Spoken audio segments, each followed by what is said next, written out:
Kajian Kitab.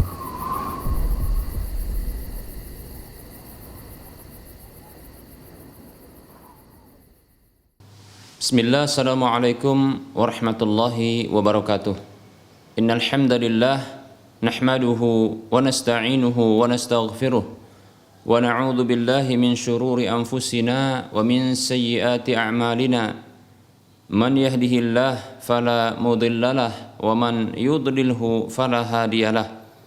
Wa asyhadu an la ilaha illallah wahdahu la syarikalah wa asyhadu anna Muhammadan abduhu wa rasuluhu sallallahu alaihi wasallam. Qala Allah tabaraka wa ta'ala, ya ayyuhalladzina amanu taqullaha haqqa tuqatih wa la tamutunna illa wa antum muslimun. Ya ayyuhan nasu taqu rabbakumul ladzi khalaqakum min nafsin wahidah wa khalaqa minha zawjaha wa bassa minhuma rijalan katsiran wa nisaa'a wattaqullaha alladzi tasaaluna bihi wal arham innallaha kana 'alaikum raqiba. Ya ayyuhalladzina amanu taqullaha wa qulu qawlan sadida yuslih lakum a'malakum wa yaghfir lakum dhunubakum wa may yuti'illaha wa rasulahu faqad faza fawzan 'azima. Amma ba'd. Fa inna asdaqal hadisi kitabullah wa khairal huda huda Rasulillah sallallahu alaihi wasallam wa syarrul umuri muhdatsatuha wa kullu muhdatsatin bid'ah wa kullu bid'atin dhalalah wa kullu dhalalatin finnar.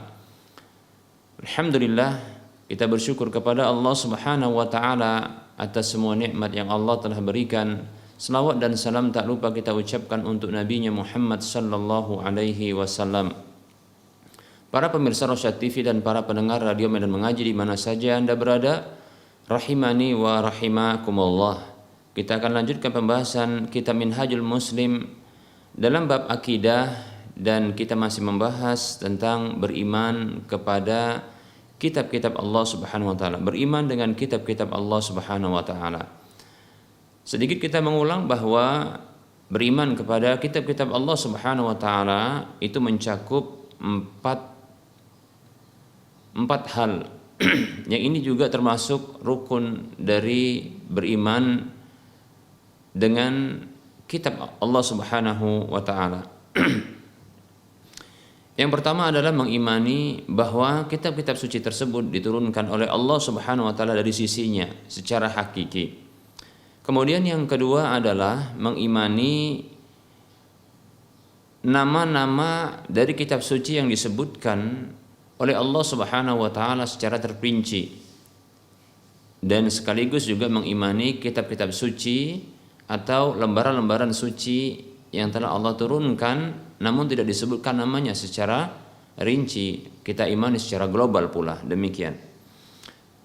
Kemudian yang ketiga adalah membenarkan kabar-kabar yang sahih dari kitab suci tersebut yang masih benar, ya. Demikian pula kabar-kabar yang masih sahih yang disebutkan dalam kitab-kitab suci yang sebelumnya, yang belum dihapus atau belum dirubah-rubah oleh tangan-tangan jahat. Kemudian yang keempat adalah mengamalkan hukum kitab suci tersebut yang belum dihapus hukumnya, serta ridha sekaligus menerima hukum-hukum tersebut, baik itu kita pahami ataupun tidak kita pahami. Demikian para hamba Allah rahimani wa rahimakumullah. Tentunya kitab suci yang kita amalkan hukum-hukumnya adalah kitab suci yang diturunkan kepada kita, yaitu Al-Quran yang diturunkan kepada Nabi Muhammad sallallahu alaihi wasallam.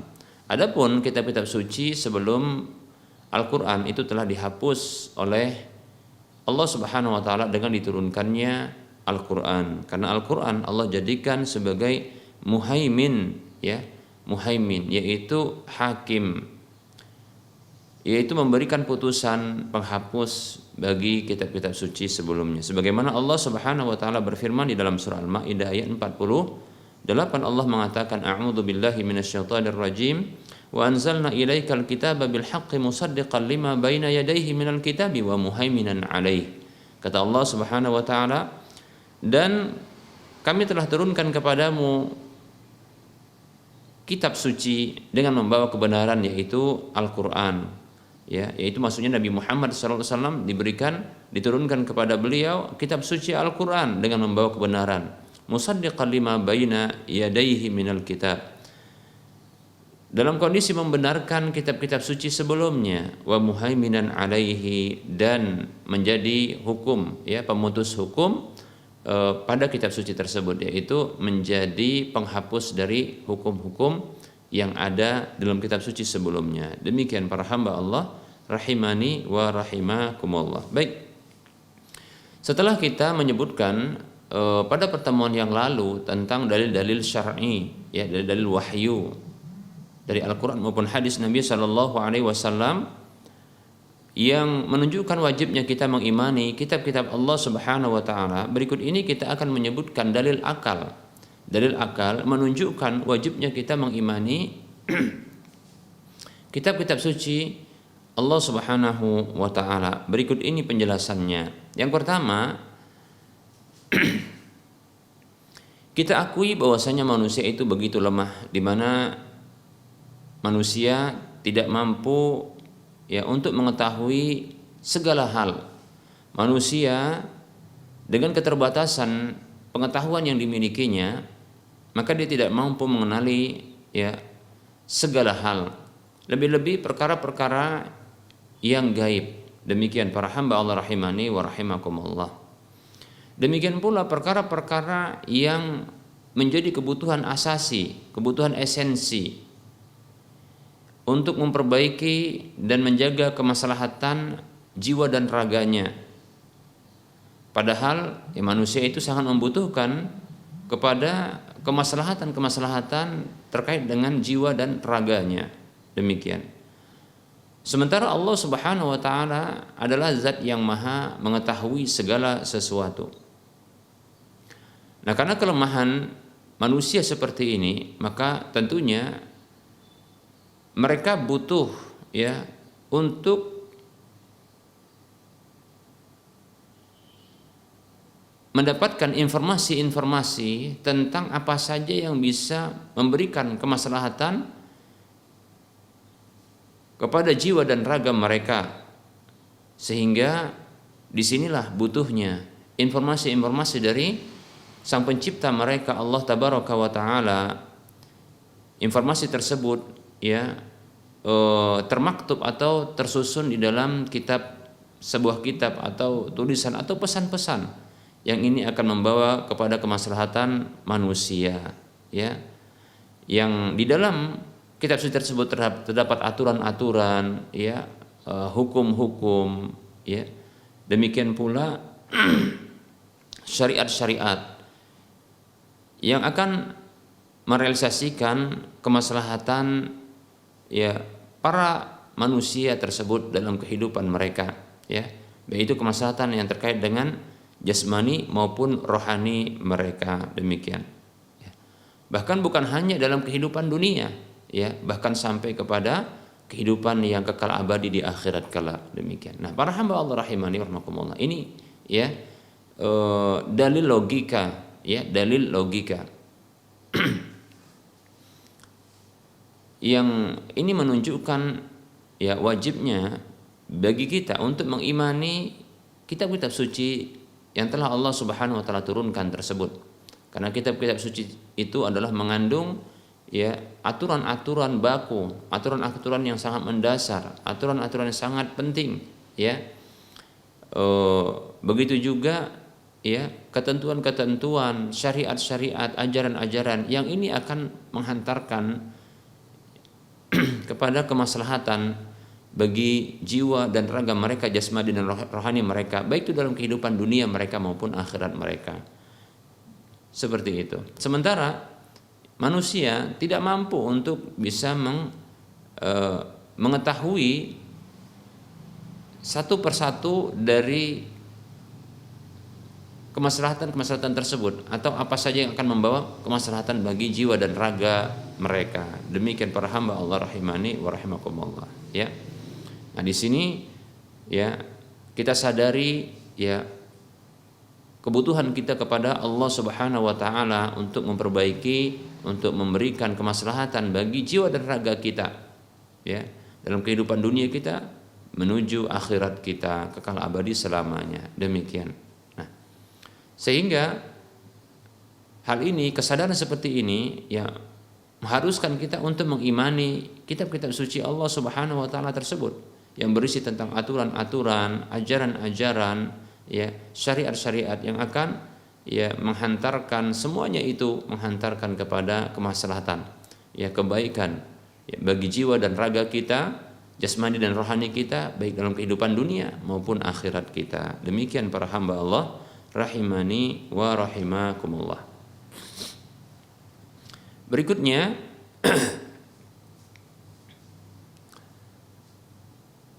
para hamba Allah rahimani wa rahimakumullah.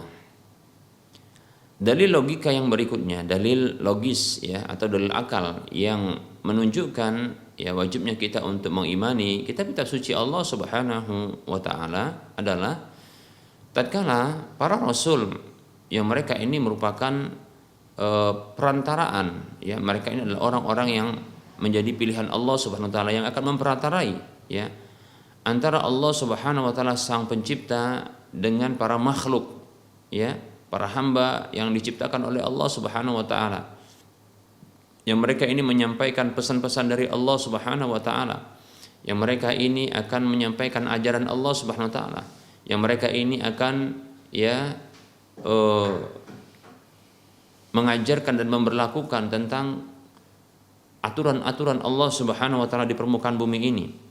Sementara para rasul ini itu seperti manusia yang lainnya, ya.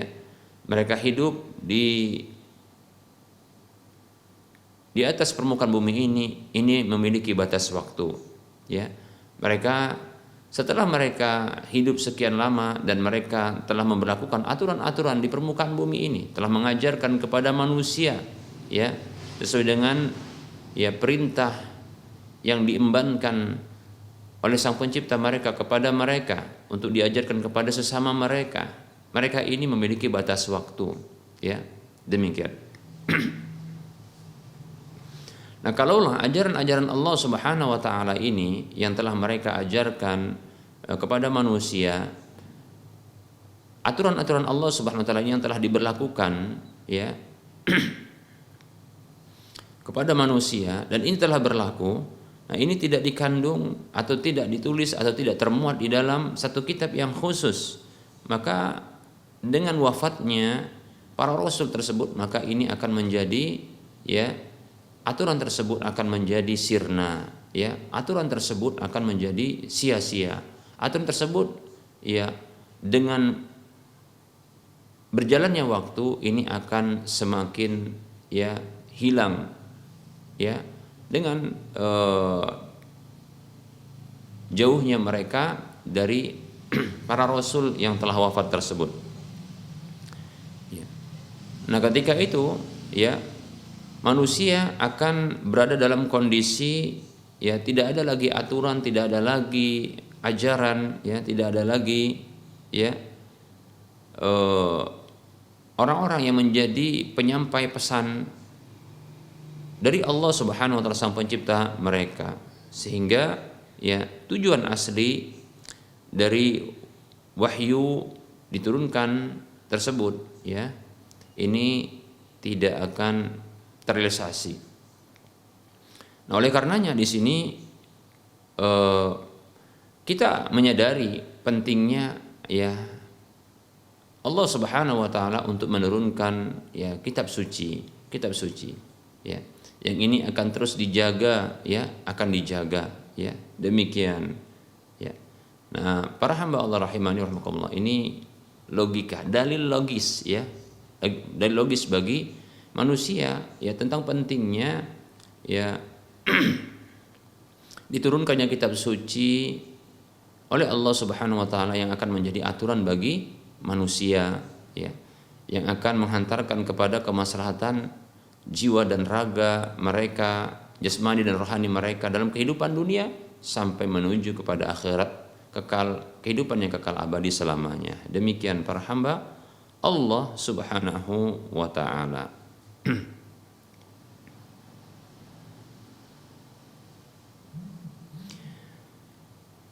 Kemudian dalil yang ketiga, ini juga merupakan dalil akal para hamba Allah rahimani wa rahmakumullah, ya, yang menunjukkan begitu pentingnya, ya, diturunkannya kitab suci ya oleh Allah Subhanahu wa taala kepada para hamba-hambanya. Oleh karenanya ini mendorong kita untuk mengimani kitab-kitab suci tersebut. Yaitu apabila para rasul, ya, atau seorang rasul yang telah diutus oleh Allah Subhanahu wa taala untuk menyampaikan ajaran Allah Subhanahu wa taala, untuk mengajarkan, ya, pesan-pesan Allah Subhanahu wa taala, aturan Allah, ajaran Allah Subhanahu wa taala, syariat Allah Subhanahu wa taala. Mereka tidak membawa kitab-kitab suci yang berasal dari sisi Sang Pencipta mereka yang di dalamnya terdapat, ya, aturan-aturan baku, ya, yang di dalamnya terdapat ajaran-ajaran yang akan membawa kepada kemaslahatan jasmani dan rohani mereka, ya, jiwa dan raga mereka dalam kehidupan dunia mereka sampai akhirat mereka. Maka hal ini sangat mudah bagi manusia untuk mendustakan dan mengingkari, ya, pesan-pesan dan ajaran-ajaran Allah Subhanahu wa taala tersebut, ya. Ya, ketika mereka tidak membawa bukti nyata, ya, berupa pesan-pesan tersebut, ya. Demikian, ya. Layaknya seperti seorang kurir, ya, seorang kurir yang dia membawa pesan-pesan dari orang yang mengirimnya kepada tujuan, objek tujuan, ya. Namun sang kurir ini tidak membawa bukti berupa pesan-pesan tertulis, ya, pesan-pesan tertulis, bahkan barangkali ungkapan-ungkapan ini yang menunjukkan bahwasanya dia ini diperintah, ya, kurir tersebut, sehingga objek yang menjadi tujuan pesan-pesan tersebut, ya, itu bisa jadi akan mengingkari, bisa jadi akan mendustakan, ya, sang kurir tersebut yang membawa pesan-pesan, karena dia hanya menyampaikan secara lisan, ya, dia hanya menyampaikan secara lisan, dia tidak membawa satu bukti nyata berupa sesuatu yang tertulis, demikian, dari sisi orang yang mengirimnya, demikian. Nah, ini dalil logis, ya, dan dalil kenyataan seperti itu. Baik, nah kalau kita mendapati, ya, satu kurir atau kita katakan satu utusan yang dia datang kepada kita, yang kita tidak tahu bahwasanya kita ini akan diberikan satu pesan atau diberikan satu kita katakan aturan dari orang yang perhatian sama kita, ya. Orang yang datang ini dia katakan bahwasanya dia ini berasal dari, ya, orang yang mengirimnya, ya, menyampaikan bahwasanya ingin menyampaikan pesan-pesan kepada kita, maka kita, ya, merasa tidak percaya kepadanya sampai dia barangkali akan membawa satu bukti tertulis, ya, dari sisi orang yang mengirimnya, demikian. Nah, ketika kita melihat dia contohnya membawa bukti, ya, mungkin seperti bed nama yang tertulis namanya, begitu juga barangkali, ya, ada bukti dokumen-dokumen, ya, ya, lebih-lebih barangkali ada tanda tangan dari orang yang mengirim kepada kita yang kita mengenalnya, maka ini membuat kita akan semakin percaya. Demikian para hamba Allah rahimani wa rahmakumullah. Demikianlah para nabi dan rasul yang mereka ini diutus oleh Allah Subhanahu wa taala, dan tentunya mereka ini dibekali dengan aturan-aturan, ya. Mereka ini dibekali dengan kitab suci, ya. Yang aturan-aturan tersebut termaktub di dalam kitab suci tersebut, bahkan lengkap sebagai petunjuk bagi mereka, ya, sebagai aturan bagi mereka yang ini akan membawa kepada kemaslahatan jiwa dan raga mereka, jasmani dan rohani mereka dalam kehidupan mereka di dunia sampai menuju akhirat mereka yang kekal abadi selamanya. Demikian para hamba Allah rahimani wa rahimakumullah, ya. Oleh karenanya, ya, setelah kita mengetahui penjelasan-penjelasan ini yang memuat tentang dalil-dalil Al-Quran maupun hadis Nabi SAW beserta dengan dalil akal, maka tidak ada pilihan bagi kita kecuali memang harus kita mengimani, ya, kita mengimani kitab-kitab suci Allah Subhanahu wa taala, bahwasanya Allah Subhanahu wa taala itu pernah menurunkan kitab-kitab sucinya, ya, kepada umat-umat terdahulu bahkan kepada kita. Demikian. Oleh karenanya kita imani, ya. Kita imani bahwasanya itu memang turun dari Allah Subhanahu wa taala. Kita imani nama-nama kitab suci tersebut yang disebutkan secara rinci, begitu juga yang disebutkan secara global, ya. Kemudian kita mengimani tentang pengkabarannya yang belum dihapus dan belum dirubah-rubah, demikian. Begitu juga kita mengimani, ya, hukum-hukumnya, sekaligus kita mengamalkan hukum-hukum dari kitab suci yang diturunkan kepada kita, ya. Demikian, ya. Yaitu Al-Quran yang diturunkan kepada kita, maka hukum-hukumnya wajib untuk kita amalkan. Demikian para hamba Allah rahimani wa rahimakumullah. Baik, ini barangkali sekelumit atau sedikit materi pada pertemuan kali ini. InsyaAllah ta'ala kita akan lanjutkan pada waktu mendatang dengan keimanan yang berikutnya, ya. Secara khusus nanti kita akan sebutkan beriman kepada Al-Quran, ya, sebelum kita memasuki keimanan kepada, ya, para rasul-rasul Allah Subhanahu wa taala. Namun ini kita akan bahas pada waktu mendatang insyaallah taala. Kita buka sesi saja soal jawab, ya. Kita buka sesi soal jawab dan sudah ada masuk beberapa pertanyaan. Assalamualaikum warahmatullahi wabarakatuh. Saya ingin konsultasi Ustadz, bagaimana hukumnya bekerja di sebuah bank? Ya, disebutkan di sini dengan nama bank tertentu, dan bekerja di tempat pembuatan miras minuman keras. Mohon pencerahannya Ustadz. Terima kasih sebelumnya. Assalamualaikum warahmatullahi wabarakatuh. Waalaikumsalam warahmatullahi wabarakatuh.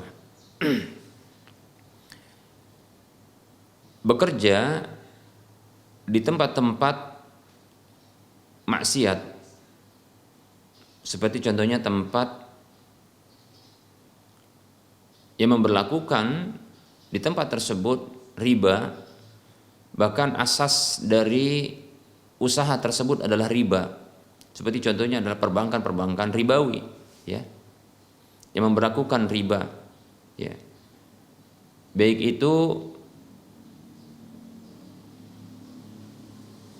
dalam penerimaan permodalannya, ya, yaitu menerima permodalan dari masyarakat, itu pun diberlakukan dengan cara riba. Begitu juga ketika menyalurkan permodalan juga kepada, ya, kepada para calon-calon pengusaha, ya, atau usaha yang sudah berlaku, demikian, ya. Itu pun dengan cara riba, demikian. Jadi karena sebabnya adalah, ya, mereka ini yaitu para perbankan, ya, lembaga-lembaga perbankan tersebut, mereka bergerak di bidang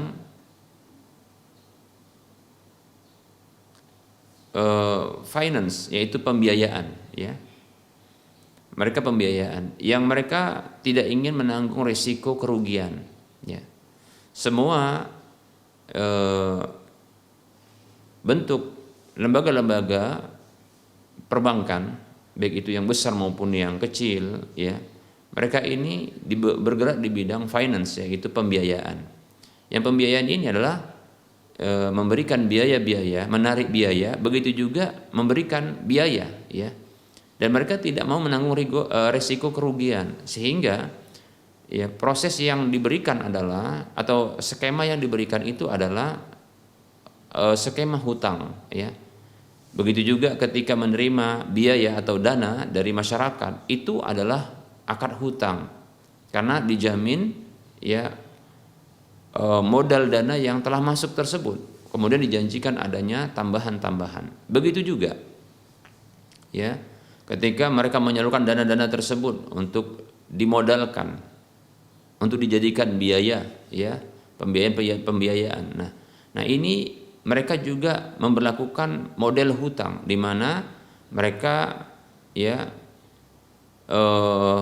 mewajibkan untuk mengembalikan secara utuh uang yang telah mereka salurkan tersebut ya bagi pihak-pihak yang menggunakan dana mereka ya, sehingga ini hutang. Lalu kemudian diberlakukan ya penarikan ya kewajiban untuk memberikan keuntungan bunga kepada mereka.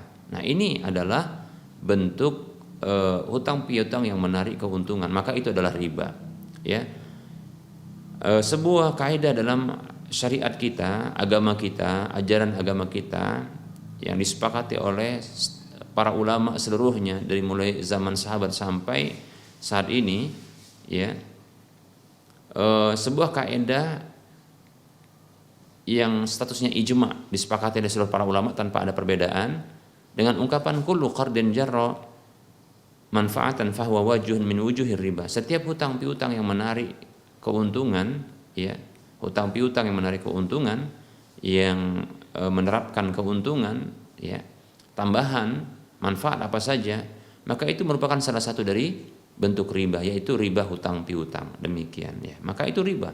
Nah, kalau kita bekerja di sana, maka ketahuilah kita sedang ya membantu menyemarakkan ya tempat tersebut. Demikian ya. Lebih-lebih riba ini ya dikhawatirkan kita bekerja di sana malah menjadi ya salah satu dari komponen-komponen yang ini ternyata langsung terlibat kepada ribanya. Seperti contohnya adalah langsung seperti sekretarisnya atau yang mencatatnya, kemudian menjadi saksinya dan demikian. Sementara ya ada hadis dari Nabi Shallallahu Alaihi Wasallam yang disebutkan oleh salah seorang sahabat Jabir radhiyallahu an yang beliau mengatakan ya la'ana Rasulullah sallallahu alaihi wasallam akila riba wa mukilahu wa syahidaihi wa katibahu ya. Kata beliau radhiyallahu anhu, Rasulullah sallallahu alaihi wasallam mengutuk orang yang makan riba, orang yang memberi makan dengan cara riba ya. Kemudian orang yang menjadi dua saksi riba, begitu juga orang yang menjadi pencatat riba. Demikian. Dalam ungkapan yang lain disebutkan ya hum sawa, mereka itu sama saja. Ya, itu dalam dosa sama saja. Karena dengan sebab mereka lah terjadinya riba tersebut. Mereka menjadi ya mata rantai terjadinya riba tersebut. Demikian. Andaikan pun tidak menjadi mata rantai, tapi menjadi pendukung ya. Ya, hanya menjadi faktor luar untuk mendukungnya ya bekerja di tempat tersebut sehingga ini akan menjadi memeriahkan ya mendukung ini, maka jatuh kepada sebuah firman Allah Subhanahu wa taala ya, yaitu larangan untuk saling tolong-menolong di atas dosa dan permusuhan. Kata Allah Subhanahu wa taala, a'udzu billahi minasyaitonir rajim, wa ta'awanu 'alal birri wat taqwa wa la ta'awanu 'alal ismi wal 'udwan. Dalam surah Al-Maidah ayat 2 Allah mengatakan yang artinya saling tolong menolonglah kalian di atas kebajikan dan ketakwaan, dan janganlah kalian saling tolong menolong di atas dosa dan permusuhan. Demikian. Maka jangan kita ya tolong menolong ya, membantu, mendukung dengan cara kita bekerja di tempat tersebut, bahkan kita digaji oleh mereka ya untuk yang menyemarakkan riba tersebut, itu dosa. Demikian. Bahkan Allah secara gamblang mengatakan ya dalam surah Al-Baqarah ayat 275 Allah mengatakan a'udzu billahi minasyaitonir rajim wa halallahu al-bai'a wa harrama riba. Allah menghalalkan jual beli dan mengharamkan riba. Bahkan Allah akan menghancurkannya ya. Allah mengatakan dalam surah Al-Baqarah 276 Allah mengatakan a'udzu billahi minasyaitonir rajim yamhaqullahu riba wa yurbis shadaqat. Allah menghancurkan riba dan menumbuh kembangkan sedekah tersebut ya. Demikian. Nah ini ya bekerja di perbankan ya, di mana saja. Kemudian bekerja di tempat pembuatan minuman keras. Nah tentunya minuman keras ini disebut juga dengan khamr, ini haram ya. Ini diharamkan ya.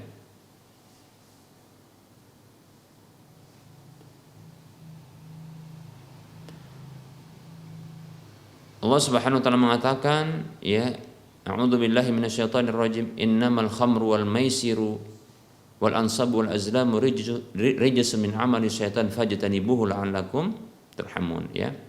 Kata Allah Subhanahu wa taala yang artinya ya sesungguhnya khamar itu, judi itu, kemudian berhala-berhala itu, patung-patung itu, mengundi nasib itu, ya, dengan anak panah, itu merupakan rijis, satu yang kotor, yang jelek, yang buruk, yang najis, ya, termasuk dari perbuatan syaitan. Maka jauhilah oleh kalian, demikian, ya.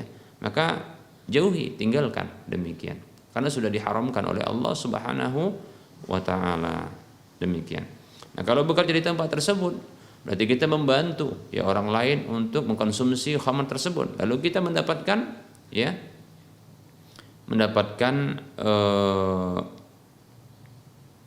upah dari pekerjaan tersebut. Bahkan disebutkan dalam satu hadis ya tentang kutukan yang diberlakukan, hadis Nabi SAW, kutukan yang diberlakukan kepada orang-orang terlibat dengan ya khamar, seperti khamar itu dikutuk, ya. Kemudian orang yang menuangkannya, orang yang membawanya, orang yang menjualnya, seterusnya sampai ada kurang lebih ya lebih dari 10 ya yang terkait dengan kutukan yang berlaku bagi orang-orang yang terlibat di dalam khamar ini. Maka jauhi. Saya katakan jangan khawatir dengan rezeki Allah Subhanahu wa taala. Kewajiban kita ya hanyalah mencari rezeki itu dengan cara yang halal, ya. Jauhi yang haram. Sesungguhnya rezeki itu ditentukan oleh Allah Subhanahu wa taala, ditetapkan oleh Allah Subhanahu wa taala. Maka hindarkan hal-hal seperti ini, jauhi hal seperti ini. Ketahuilah sesungguhnya ya rezeki itu ya telah ditetapkan oleh Allah Subhanahu wa taala, dan kita akan mengambil semua rezeki itu. Perhatikan sabda Nabi berikut ini. Beliau sallallahu alaihi wasallam bersabda, "Ayyuhan nas, wahai manusia, ittaqullah, bertakwalah kepada Allah." Apa itu takwa?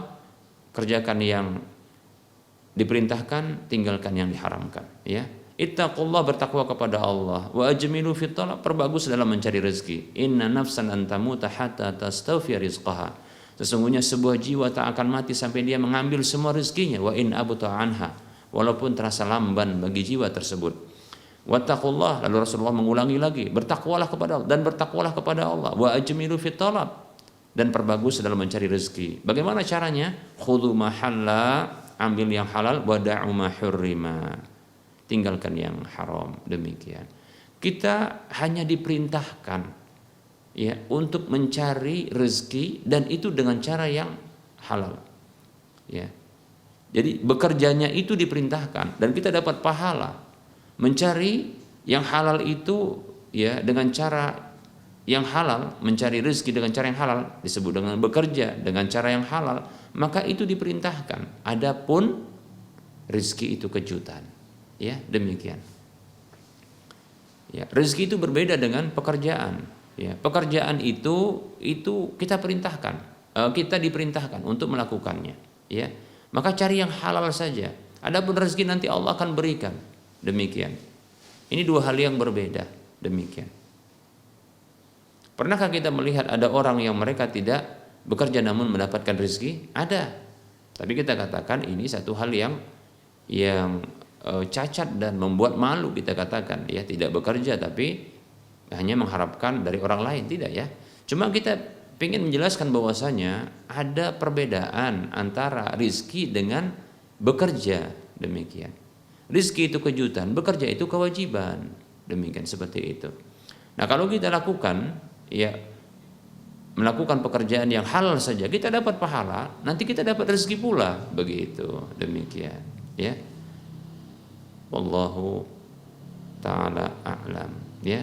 Jangan khawatir. Kalaupun seandainya ya kita tak mencari rezeki, rezeki itu akan mencari kita. Tapi terhormatlah kita di dalam mencari rezeki. Cari rezeki itu dengan cara yang terhormat, dengan cara yang diridhoi. Terhormat di sisi manusia dan diridhoi oleh Allah Subhanahu wa taala. Demikian, seperti itu. Adapun rezeki, kalaupun tak dicari, kita mempermalukan diri kita dengan cara kita tidak bekerja, tidak mencarinya, kan begitu, ya. Tetap saja Allah akan kirimkan rezeki itu, tapi malu kita jadinya, kan begitu ya. Apa kata Nabi Shallallahu Alaihi Wasallam? Inna rizqa la yatlubul abda aksar ya mimma yatlubuhu ya ajaluhu. Atau kama qala sallallahu alaihi wasallam. Ini hadis riwayat Ahmad, riwayat Ibnu Majah ya. Kata Nabi Shallallahu Alaihi Wasallam, sesungguhnya ya rizki itu benar-benar akan mencari seorang hamba lebih banyak ketimbang kematian dia itu mencarinya. Ya tentulah kematian itu cuma sekali datangnya kepada seorang hamba. Sementara rezekinya itu mungkin berjuta-juta kali datang kepada dia. Akan mencari terus. Oleh karenanya saya katakan, ya terhormatlah di dalam ya mencari rezeki, menerima rezeki, ya, dan posisikan diri untuk diridhai oleh Allah Subhanahu wa taala dalam mencari rezeki tersebut. Wallahu taala a'lam. Ada pertanyaan, bismillah, assalamualaikum Ustaz. Bila zakat harta saya jatuh temponya 1 tahun pada Rabiul Awal nanti, kapan sebaiknya dibayarkan Ustaz? Boleh diangsur di bulan Ramadan ini dan bolehkah dibayar kepada pertama saudara kandung yang miskin, kemudian yang kedua saudara kandung yang masih lajang tapi dia terlilit hutang? Jazakallahu khairan. Waalaikumsalam warahmatullahi wabarakatuh. Zakat harta berupa uang ya atau emas atau perak yang disimpan ya, atau contohnya mungkin perniagaan ya, yang sesungguhnya perniagaan dan uang ini adalah turunan dari zakat emas dan perak, demikian. Yang terpenuhi ya dua syaratnya untuk diwajibkan mengeluarkan zakat. Pertama adalah bulughun nisab, sampai nisabnya, dan nisab itu ada nisab emas yaitu sekitar 85 gram emas 24 karat ya. Kalau perak adalah sekitar 595 gram ya emas, 595 gram perak, demikian. Saya condong kalau untuk perniagaan begitu juga untuk uang itu konversinya adalah didekatkan kepada nisab perak bukan emas, karena ini lebih memperhatikan kondisi orang-orang yang berhak untuk menerima zakat, karena dengan jumlah yang sedikit ini sudah wajib zakat, demikian. Kita tidak mengingkari adanya pendapat yang mengatakan konversinya itu mengikuti nisab emas ya, silakan, tidak masalah. Tapi saya lebih condong kepada mengikuti nisab perak, demikian. Ini syarat yang pertama itu nisab ya. Kemudian yang kedua adalah haulanul haul, yaitu bertahannya nisab tersebut selama 1 tahun, demikian. Disebutkan dalam kasus ini Rabiul Awal nanti baru ada kewajiban untuk bayar zakat karena sudah 1 tahun terpenuhinya syarat yang kedua, demikian. Baik, pertanyaan dalam kasus ini adalah bolehkah dipercepat? Ini sepertinya ya pertanyaan pertama, bolehkah untuk dipercepat ya diangsur di bulan Ramadan ini, artinya dibayarkan di bulan Ramadan ini? Saya condong boleh ya. Ini berdasarkan dispensasi yang diberikan oleh Nabi sallallahu alaihi wasallam kepada Abbas paman beliau radhiyallahu anhu ya, untuk membayar lebih cepat dari waktunya, demikian ya. Jadi dibolehkan untuk membayar zakat lebih cepat dari waktunya. Ini pendapat yang kuat ya, demikian. Maka silakan Anda, barangkali Anda ingin membayarnya, contoh ya, membayarnya di malam-malam ganjil atau di malam-malam yang diprediksi itu adalah malam Lailatul Qadar, silakan, tidak masalah. Sekaligus barangkali ini ingin mendapatkan pahala yang besar, kan begitu ya. Ya coba bayangkan Lailatul Qadar itu kata Allah Subhanahu wa taala, Lailatul Qadar khairum min alfis syahr ya. Malam Lailatul Qadar itu lebih baik daripada 1000 bulan ya. Kalau dia bertepatan ketika dia membayar zakat itu dengan malam Lailatul Qadar, Masya Allah, maka ini tentunya ya itu pahalanya luar biasa, kita katakan lebih baik daripada 1000 bulan. Maka silakan, tidak masalah ya, seperti itu boleh berdasarkan hadis Abbas radhiyallahu an, di mana beliau diberikan dispensasi oleh Nabi SAW untuk mempercepat pembayaran zakat beliau, demikian. Kemudian berikutnya pertanyaannya, bolehkah dibayarkan kepada saudara kandung yang miskin? Ya boleh. Saudara kandung itu bukanlah kewajiban bagi saudaranya yang lain untuk memberikan nafkah, karena nafkah itu ya diwajibkan hanya kepada orang tua, ya demikian. Kecuali apabila ya saudara kandung yang yang miskin inilah saudara kandung yang dia masih kecil, kemudian dia ini di bawah tanggung jawab saudara yang besar.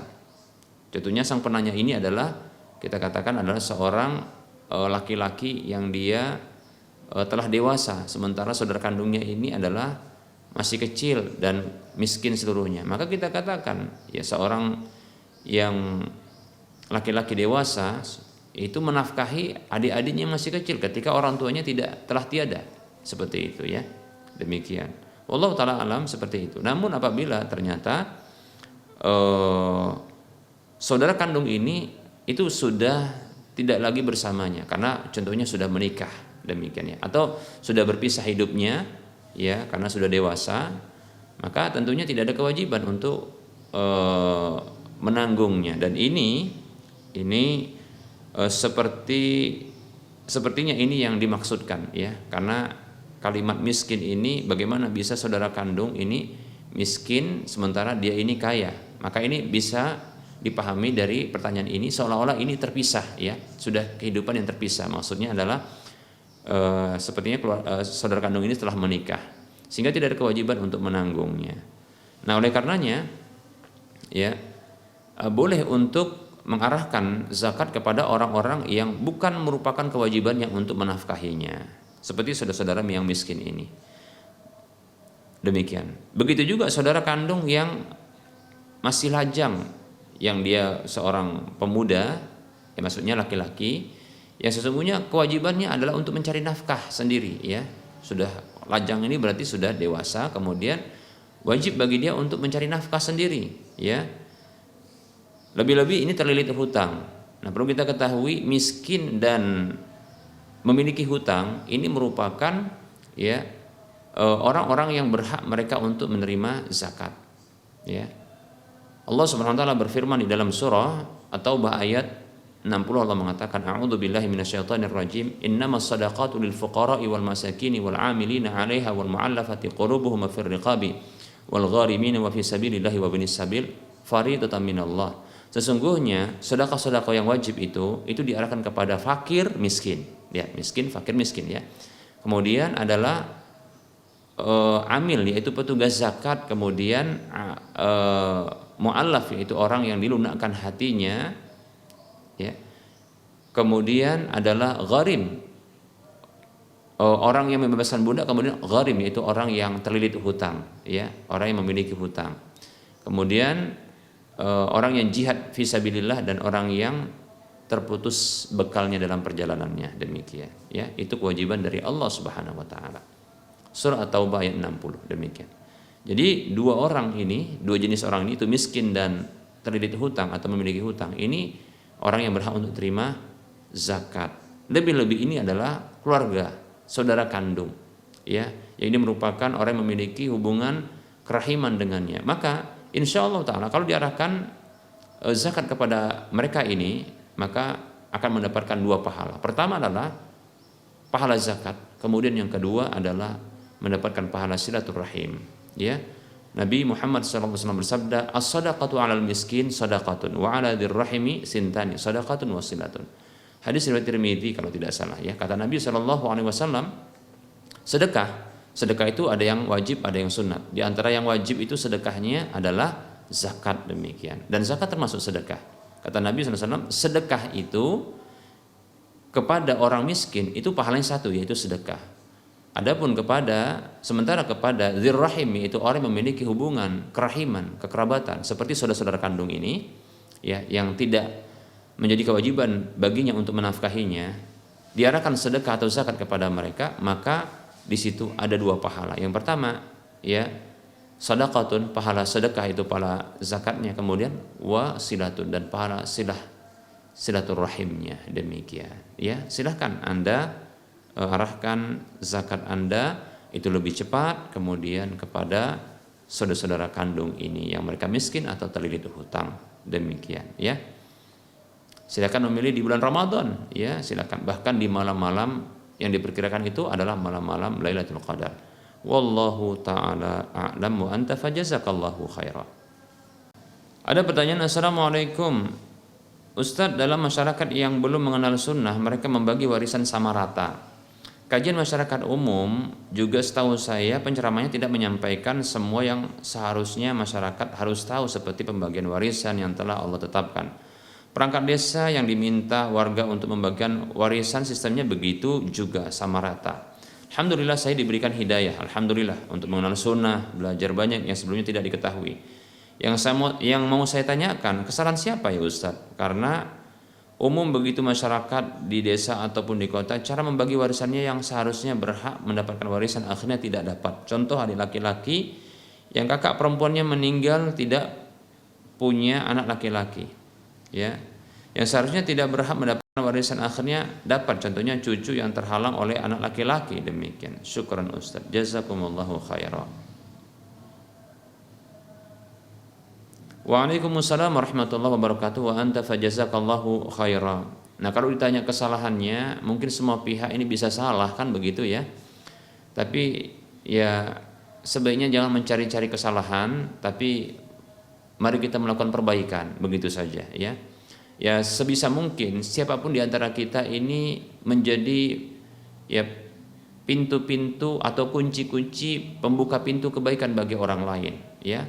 Demikian. Tidak perlu kita mencari kesalahan-kesalahan, tapi yang ada kita memperbaiki. Nah, seperti itu ya. Maka jadikan diri kita dan posisikan diri kita menjadi kunci-kunci pembuka pintu kebaikan bagi orang lain. Nah, ketika orang lain tidak mengetahui, kita beritahu sebagaimana kita telah tahu, dan dengan cara yang adab yang tinggi ya, yang santun, akhlak yang mulia ya, dengan cara yang lemah lembut kita sampaikan. Demikian, seperti itu ya. Demikianlah realita yang kita dapatkan di masyarakat kita ya, mereka kurang ilmu, dan alhamdulillah kita bersyukur kepada Allah kita dapat hidayah untuk bisa belajar ya.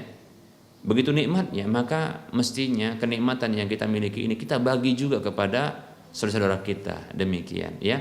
Kata Nabi SAW, la yu'minu ahadukum hatta yuhibba li akhihi ma yuhibbu li nafsihi. Tidak sempurna iman salah seorang di antara kalian sampai ia mencintai untuk saudaranya apa yang ia cintai untuk dirinya. Hadis riwayat Bukhari Muslim.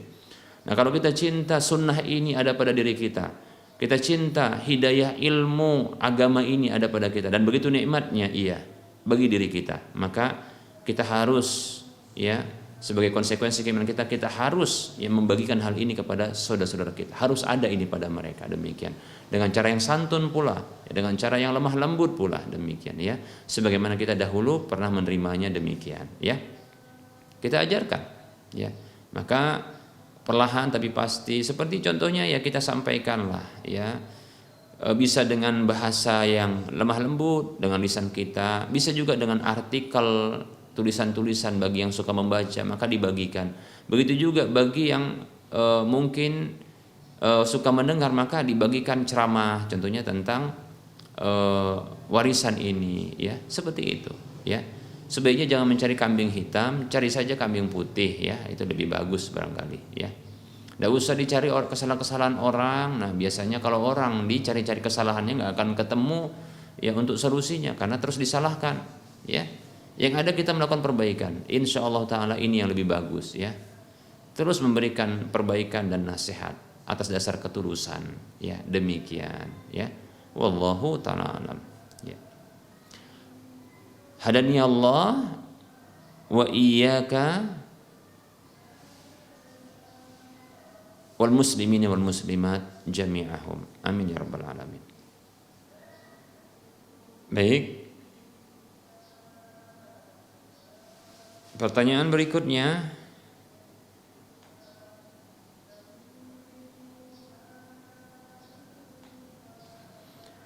ada pertanyaan, Ustaz, kalau suami istri itu sadar telah melakukan hubungan badan di bulan Ramadan, apakah menebus kafarahnya hanya dengan memberi makan 60 orang miskin atau 120 orang miskin, Ustaz?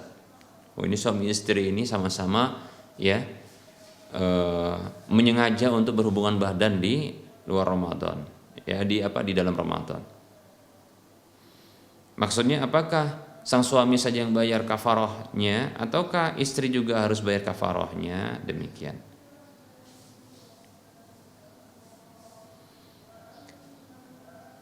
Bismillah, dalam hal ini para ulama juga berbeda pendapat. Ya, siapakah yang harus membayar? Apakah seorang istri harus membayar tebusan juga? Apakah hanya suami saja? Demikian. Ya, di sini ada perbedaan pendapat di kalangan para ulama.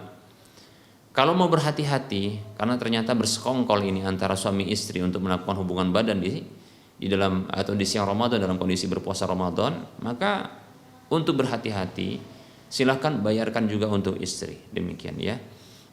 Lebih-lebih ternyata istri yang memulai, ya, dia yang merayu kan begitu ya, dia pula yang menggoda suaminya, maka yang seperti ini ya sebaiknya sang istri juga ya menebusnya. Ini sebagai bentuk kehati-hatian saya katakan ya. Karena ada perbedaan pendapat seperti ini, maka saya condong untuk memberikan kehati-hatian. Ya, walaupun kalau seandainya suami istri ini mengambil pendapat ya untuk suami saja membayarkan tebusan tersebut, maka ya silahkan, tidak masalah. Tapi saya memberikan satu penjelasan ya kehati-hatian ya, sebaiknya sang istri juga ya melakukan tebusan ya, tentunya dananya bisa dari suami, artinya tetap ditebus itu kesalahan itu, demikian ya. Kalau suami jelas ya itu harus menebus kesalahan dengan cara membebaskan budak atau berpuasa 2 bulan berturut-turut ya, atau memberikan makan 60 orang miskin, demikian ya. Pilih salah satu atau berurutan, saya kira akan jatuh kepada pilihan memberikan makan 60 orang miskin, demikian. Nah, sang istri maka sebaiknya berhati-hati ya, karena barangkali pemicunya juga dari istri, maka silakan menebus pula dan itu bisa ditanggung oleh suaminya. Yang jelas dibayarkan ya memberi makan 60 orang miskin dikali 2 yaitu 120. Wallahu ta'ala, bisa dicicil ya. Wallahu ta'ala a'lam. Baik para hamba Allah rahimani wa rahmakumullah, kita cukupkan untuk penyampaian materi dan menjawab pertanyaan pada hari ini. Insyaallah ta'ala kita akan lanjutkan pada waktu mendatang. Dalam penyampaian ini tentu banyak kesalahan dan kekeliruan. Kepada Allah saya mohon ampun dan kepada para pemirsa sekalian saya mohon maaf, dan para hadirin serta para pendengar sekalian saya mohon maaf. Dan seperti biasa ya kita akan memberikan motivasi kepada saudara-saudara seiman untuk mengarahkan sebagian rezeki yang telah Allah titipkan kepada kita. Mari kita berdonasi ya, memberikan sebagian harta kita untuk menjadi aset akhirat bagi kita kelak ya setelah wafatnya kita. Bahkan kalau seandainya kita ini masih hidup pun dan kita telah memberikan harta kita ini untuk bisa mengalir terus pahalanya kepada kita, maka kita akan mendapatkannya. Silahkan ya, mari kita bebaskan lahan yang nantinya akan dibangun Masjid Al-Muwahhidin untuk wilayah Medan dan sekitarnya. Arahkan dana Anda ya ke Bank Syariah Mandiri atau Bank Syariah Indonesia di nomor 7127485555. Saya ulangi, ke Bank Syariah Mandiri atau Bank Syariah Indonesia di nomor 7127485555 atas nama Yayasan Lajnah Dakwah Medan, kode bank 451. Semoga Anda termotivasi dan semoga bermanfaat. Wassallallahu ala Muhammad wa ala alihi wa ashabihi ajma'in. Subhanakallahumma wa bihamdika asyhadu an la ilaha illa anta astaghfiruka wa atubu ilaika walhamdulillahi rabbil alamin. Wassalamualaikum warahmatullahi wabarakatuh.